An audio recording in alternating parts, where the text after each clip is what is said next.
Now looking back on it, things have changed so much from then to now. How does that feel, and what do you feel when you look back at the early days?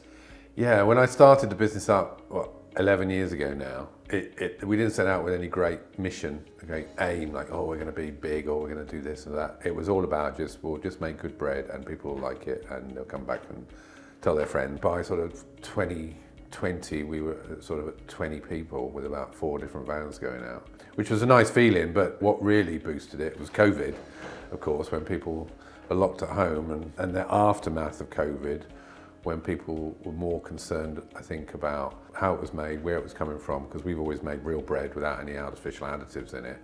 And the hospitality industry that we supply as well, they wanted to raise their game in bread on their menus or what they were selling in their shops. I'm just really pleased that we've been able to stick to our principles and our ethos since we started of making real bread, not being led astray and trying to do things quicker or cheaper, but keeping it real. So production has changed and your involvement has maintained and stayed the same. And what challenges come with that kind of growth and that kind of scale? Does it have any impact on how you yourself are involved with the business, or any kind of production strategies, anything like that?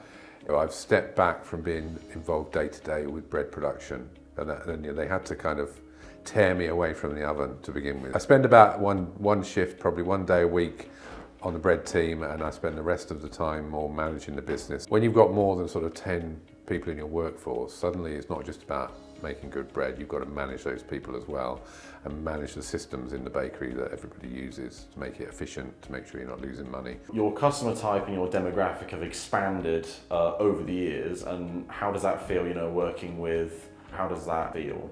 Most bakers, if they're wholesale bakers, they want to be retail bakers, and if they're retail bakers, they really want to be wholesale bakers. You see the advantage in the other model. We've gone down both routes, which has its challenges, and it's expanded hugely over the last few years. It is a challenge. We try and bring in systems and automated processes. We have a customer online ordering portal. We don't just want them to use that. We also like that flow of communication, so they will ring me up or speak to the office if there's something, a product that they want that maybe we don't offer, and then if we can, we'll work it into our schedules in the bakery.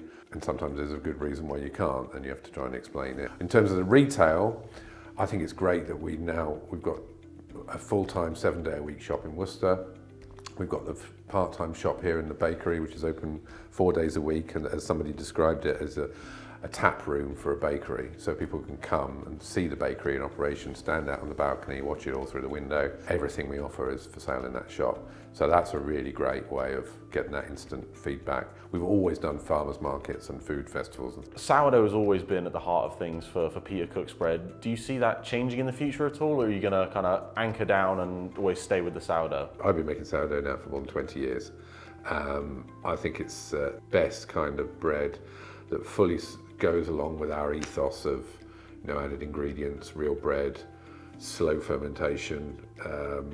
So it's the key part of the business, and it's only going to expand. We've got 2 or 3 new sourdough loaves in the offing, which are just about to come out, which curiously enough we've managed to time in the Real Bread campaign, the sourdough September. We've got a heritage sourdough coming out, made with 100% with British heritage wheats.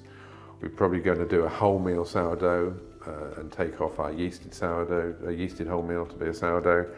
And we've also got what we call our meadow sourdough, which is made with a flour produced that has spelt, einkorn and emmer flowers in it, and 11 different plants from what you would find in a meadow, things like nettles, mallow, that kind of thing.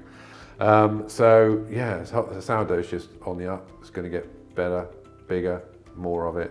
So if you like sourdough, it's a good time to be around.